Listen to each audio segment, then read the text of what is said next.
Okay, so the final film we're going to review this month is the new documentary by Gianfranco Rossi, Nottorno. It premiered originally at the Venice Film Festival. It was also on the London Film Festival, but it is out streaming March 5th. So, Steph, tell us a little bit about this film.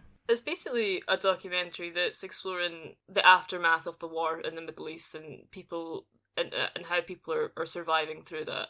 It goes through lots of different stories from people struggling with poverty to people being very much still in very active war, actively violent places within there. You have people, chatting to gunfire in the background, and it goes into talking about people's experiences with ISIS and the kind of the trauma that's left with them. And it's very much a very harrowing documentary of people that are mourning the loss of parts of their country and their loved ones, and how they're having to rebuild their lives and homes and the place that's sort of long since changed from years ago. So I won't give too much more. I think the film itself is very much one that is quite organic and it flows through the characters' lives and stuff, so it's very difficult to summarise plot-wise, but it's very much guided through these people who still survive there to this day. I like this a lot. It's quite interesting we're talking about it in this particular episode of the show, actually, because I mean it's a very, very different documentary to something like The Dissident, and obviously it's dealing with the same region. I mean, I don't think we deal with Saudi at any point here for obvious reasons, because it's mainly areas that were affected by ISIS, right? So you're Iraq, Kurdistan, Syria, Lebanon, these places. I like this a lot. I think it's I don't want to say aggressively, but it's aggressively observational in the sense that it's very much, the camera is stuck down somewhere, and then basically Rosie just lets the scene, whatever that may be, play out in front of him. And I think it grabbed me from the very opening, and I think it shows quite a lot of craft, even just in how he's captured that opening scene. The opening scene is basically soldiers doing drills, right? They're basically running around, and like they're doing a wee chant or something every so often, as they go around and get their knees up and all the rest of it. But the way it's captured is basically like one kind of like just kind of gets out of earshot and fades away before like bang, another one comes in, and that kind of care around how to capture the scene, I think, plays into all the other ones that then subsequently go on. Whether it's you have children recounting kind of some of the horrors that ISIS perpetrated. You've got female fighters. You've got just a couple on a rooftop at one point. Just taking the evening in. And I think what I quite liked about it is it would be very easy, I think, to characterize this as, particularly because Rosie is Italian, right, and he's not from the region, he's an outside observer. It would be very easy to characterize this as, the aestheticization of the trauma of the people in these regions. I don't think that's what he's doing here. I firmly believe that, because I think it's very much an attempt to show that despite the trauma these regions have suffered, people's lives go on, and some of them are deeply, deeply affected by it, and everybody is affected by it, but there are also people who are getting on with their lives amidst this, and I think it captures all of that really pretty well. I like the fact that it doesn't expressly say where any of its vignettes are, or at least if it does, I can't really remember any of them, despite the fact that in terms of our understanding of the national borders here, it must go all around the place. And really, it looks incredible. I mean, I don't really understand even how some of these images are captured, to be honest. So I think this has got a lot going for it, and I think that I try to avoid consuming too much in terms of other reviews before I write or talk about a film. I have seen a few criticisms of this film that say it's effectively trauma porn. I disagree with that quite strongly, to be honest. And I think it's very affecting. I think it looks incredible as well, and I think the fact that it captures that within the context it does adds to what he's trying to achieve with the film. And I was a big fan of it. I think it was extremely effective. See, I was really excited to see this because of his previous film, Fire at Sea, and not necessarily, I don't know if you've both seen that film. I have some strong love-hate issues with that. Like, it really did, it was stunning. And I think go back to this idea that we're showing two films of two filmmakers who've done really quite well with their previous film, and they're coming into this next film. And this film in particular that we're talking about right now, it makes me happy that we're, that I'm making documentaries during this era, because the fact that you can create shots like he has for this film with the technology that's out there. I mean, it's just incredible. The film is beautiful. I don't think there's a film we've seen in the last year that I've seen shots that I think are as beautiful as in Nottorno. When the prisoners are coming out in the red, and just the way that he frames everything, and the wide shot of the people in this the psychiatric hospital that are performing the play. It's gorgeous. It's a gorgeous film. But with Fire at Sea, I felt so far I felt like there was these harrowing stories of people coming into Lampedusa, and then the half of the film is about a little boy, like, throwing rocks around, and I just it felt dismembered, and it felt like two films, and it didn't feel like it ever kind of came together. And like, I think what you mentioned about this idea, Jim, about hyper observational, I'm torn, and I think maybe I need to come back to this a couple months later and think about it, because I just saw it a couple days ago. But I love a Frederick Weissman film, and where's Mark when you need him? Where you're sitting there for hours just watching things unfurl in, like, institutions and organizations and and stuff. But when it's so powerful, it's not only so beautiful, but also the stories are so incredibly harrowing, as you say, Steph. It's hard. It's hard to think about the fact that this is made in a very, like, art house kind of festival circuit for the possibility of winning an Oscar. Those things still, like, I don't know, it's just, it kind of hits me a little bit. And I felt that a little bit with the story in Lampedusa with Fire at Sea, where then the next year there was a short film that was also nominated for an Oscar that was around Lesbos, and kind of a similar story. And while it was not as artfully done, it was, it had more emotion, or it had more character. It had a different kind of perspective to it. So I don't know. I mean, I'm torn, because there's aspects of this I absolutely love, and then there's other aspects of it that aren't as obviously. It's it's a bunch of vignettes together. It's a little bit not like, you don't know where they are, who you're talking. It's just observational, but it doesn't kind of ever kind of explain any of that stuff. So it's very far back. I'm mixed about it, to be honest. Yeah, I can understand why. To me, though, whenever we try and capture something like this on film, there is a certain, particularly when it's done in a certain way, that there is a certain amount of squeamishness about it. And to talk about something which, I'm trying to remember if we did on the show, I'm not sure, I think we did way back when.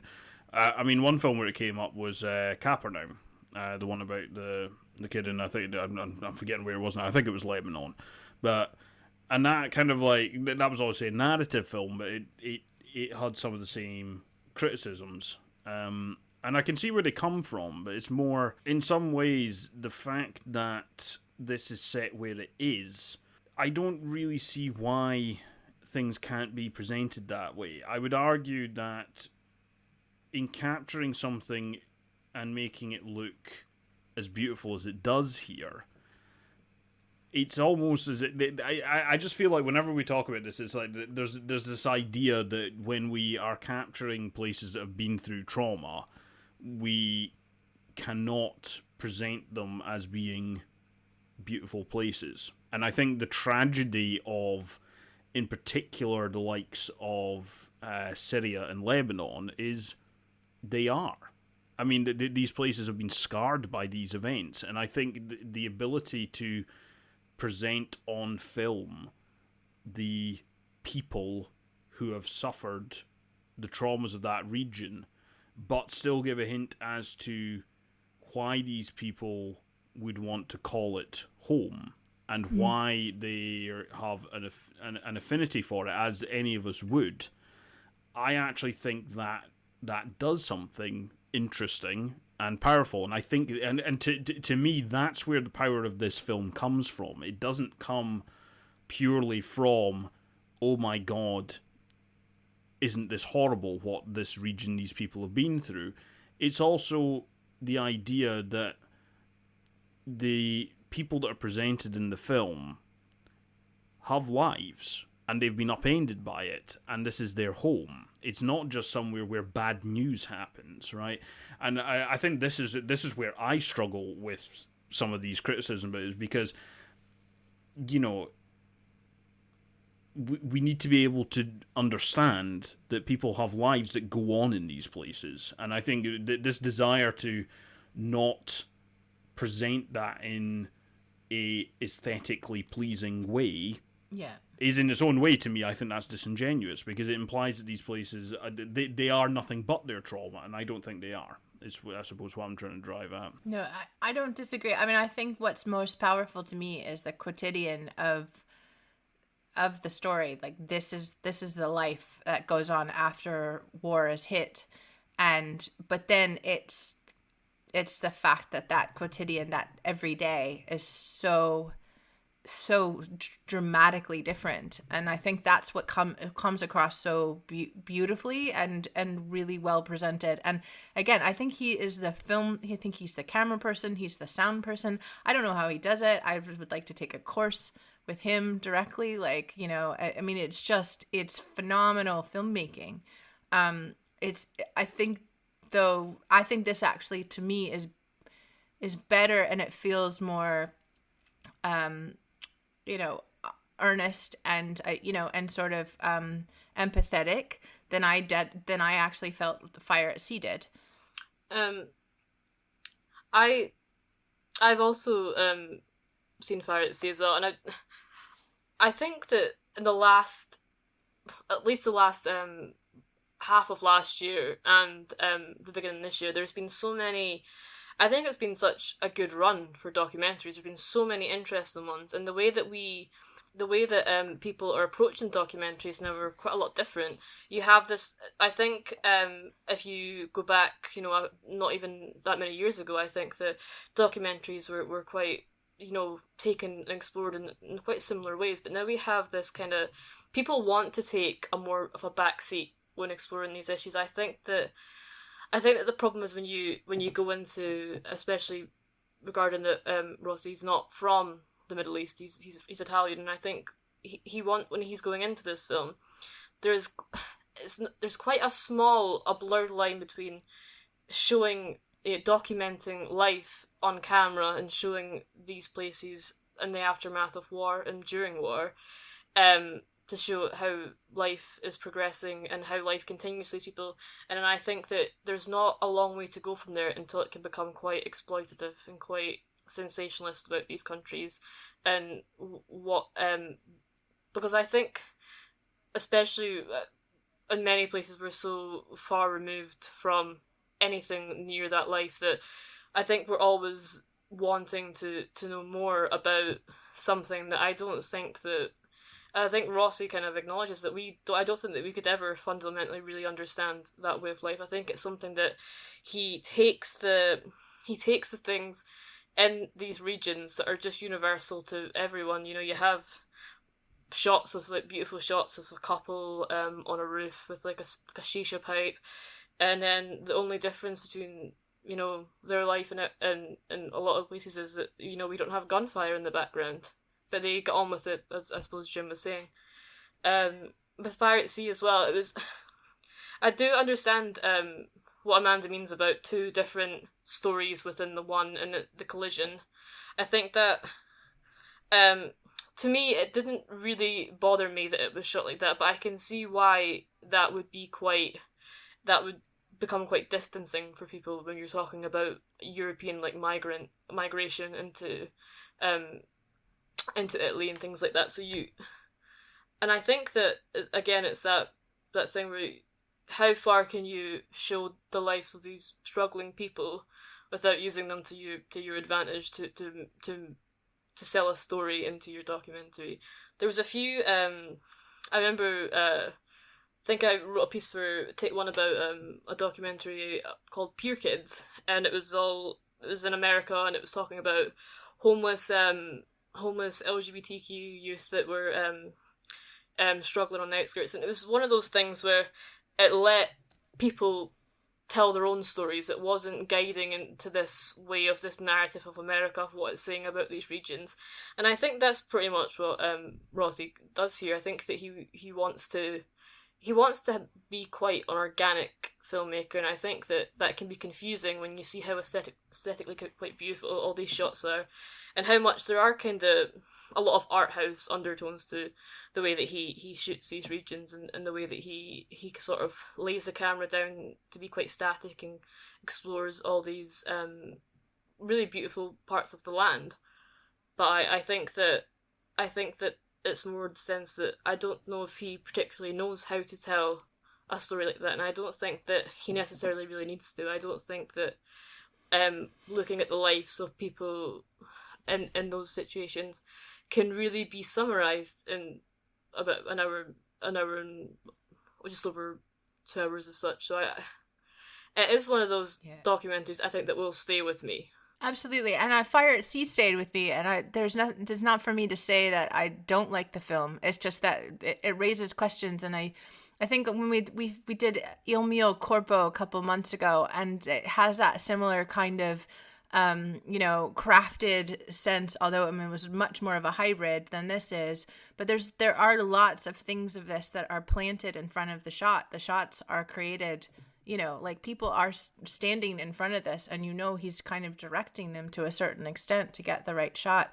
So it's kind of this, I don't know if it's just Italian, but it seems to be a very similar sort of Italian tradition of how documentaries are made in this new way, and kind of a new way that's very, very different than The Dissident, which is, so American with its animations and whatnot. So they're both different, and they're both actually equally relevant in teaching us about the world. So I'm not completely criticizing it, though I do see where that controversy or that concern is, especially because who's watching it and what's the audience, and the audience is the Berlinale. It's this international kind of art house. That's what it's made for. And so it's just it's an interesting question that is out there now that it's been made, but there's no question that it's quite beautiful, and the people are, the stories are are harrowing and so sad. So we highly recommend that you watch the film, and so check it out when it comes out online.